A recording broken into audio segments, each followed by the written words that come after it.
Hi, welcome to the bathtub. This is a post-tech decade. We're in the post-tech decade. No glitz, no glamour.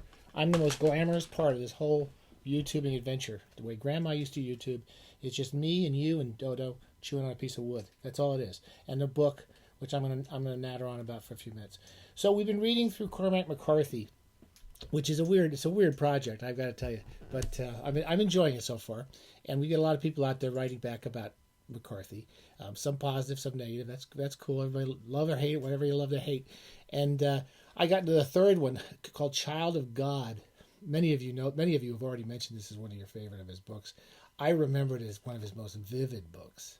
It is. We talked a little bit about horror writers in the past few episodes, and his vision is as dark and as horrible as any Ligotti or any Lovecraft story. The difference being it's much more naturalistic, so you don't have this kind of cycle. It's not this interior horror. In fact, there's very little interior in his characters at all. You almost never get inside feelings, or you see what people see, you feel things, and you watch the world through their eyes, but you don't get any interior life out of most of these characters. Most of them are masks, just who do horrific things, or say horrific things, or ridiculous things. They seem to either be horrible people or ridiculous people. That seems to be the two types of people in a Cormac McCarthy. And I think most of us have to hope we're just the ridiculous ones. Anyway, Child of God. This is a fairly new edition. I read this 20 or 30 years ago, and when I wrote about the Border trilogy when it was coming out, and I read it again, and it is a good start. So it's not as complicated as the Outer Dark. We have two characters going off, and you have to figure out where you are in each scene. You have one guy named, I want to say, Lester Ballard, who lives out in these mountains. He's lost his property or something. I forget how it sets up. But he's basically this complete loser who just lives out in the woods, and it's not very bright.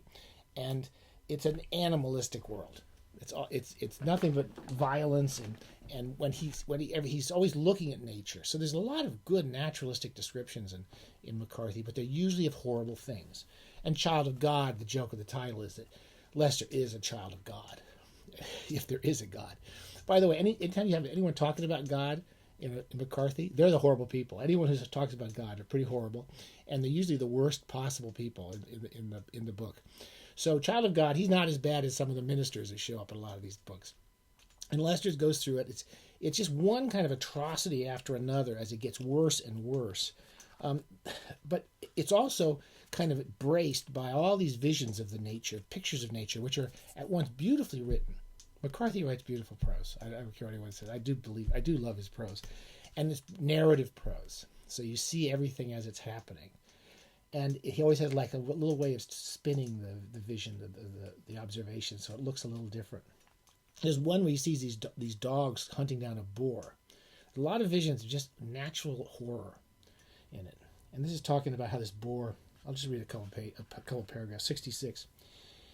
And he's being trapped by these dogs. He kept turning, enmeshed in a wheel of snarling hounds until he caught one and drove upon it and pinned and disemboweled it.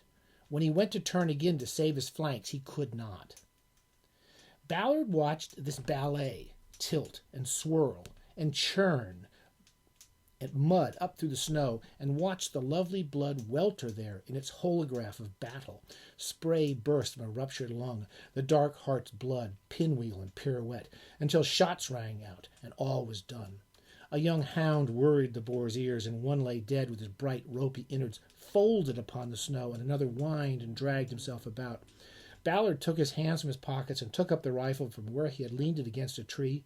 Two small-armed and upright figures were moving down along the river, hurrying against the fading light. So he sees some people coming, and usually whenever he sees other people, they're probably the cops looking for this guy, because he's done all sorts of things. At one point, he finds a dead body in a car, a woman's dead body, and he takes it home to have sex with it. He's people like to have sex with dead bodies, I guess, and he gets hooked on that, and he starts to keep these bodies in this cave. It's another nightmarish kind of hellscape, basically, of just the worst possible things that human beings can do. There's one scene where he brings a bird to a little child, and I won't even describe it because it is one of the cruelest parts of the book. But he never actually describes the actual brutality, but he shows the footprints of what happens to what these people do to animals and to each other. And so he's a monster who's eventually, who I won't tell what happens eventually, but there is there's always these hilarious scenes too, where he's built this kind of subterranean den where he keeps these dead bodies that he's obviously having sex with or just keeping around for company. At one point, he has a dead body of a woman who he puts in his house, and he likes to put her in different positions and then stand outside and look through the window at her as if he's got company in his house. He was killing for company. Isn't that the old standard of serial killers? It's one kind of horrific thing after another. It's also very funny. It's the darkest possible humor, so I got to warn you about that sort of stuff.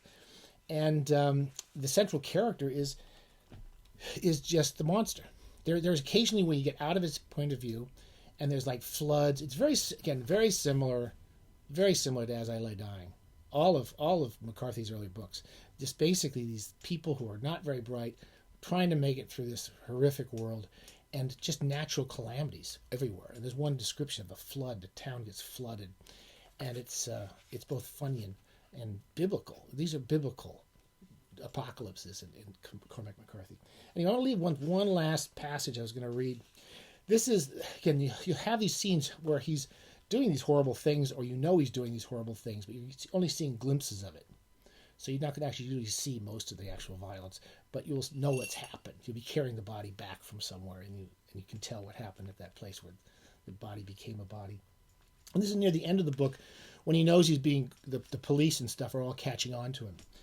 And it's a man looking at nature, which is what most of McCarthy's characters do. And they don't learn the best things from nature, by the way. They learn like the worst things. In the spring, Ballard watched two hawks couple and drop, their wings upswept, soundless out of the sun to break and flare above the trees and ring up again with thin calls. He eyed them on, watching to see if one were hurt. He did not know how hawks mated, but he knew that all things fought. That's a very big McCarthy line there. He left the old wagon road where it went through the gap and took a path that he himself kept, going across the face of the mountain to review the country that he'd once inhabited. He sat with his back to a rock, and soaked the warmth from it, the wind still cold that shivered the sparse high mountain bracken, the brittle gray ferns. He watched an empty wagon come up the valley below him, distant clatter of it, the mule pausing in the ford, and the clatter of the immobile wagon rolling on regardless, as if the sound authored the substance, until it had all reached his ears. He watched the mule drink, and then the man on the wagon seat lifted one arm, and they commenced again, now soundless, out of the creek and up the road, and then again came the far, muted, wooden rumbling. Other people are coming, which is always the worst thing that can happen to a McCarthy character. He watched the diminutive progress of all things in the valley, the gray fields coming up black and corded under the plow, the slow green occlusion that the trees were spreading. Squatting there, he let his head drop between his knees, and he began to cry. That's the only time in the whole book where you actually, after all these horrible things this guy's done, without even thinking about him, that you had an emotion out of the character. And as usual in McCarthy, you don't really hear why he's doing it. You just see it happen. You see that emotional reaction. Just moments of really beautiful prose and kind of horrific black comedy interspersed. And then a fairly tight narrative tale in the middle of it all.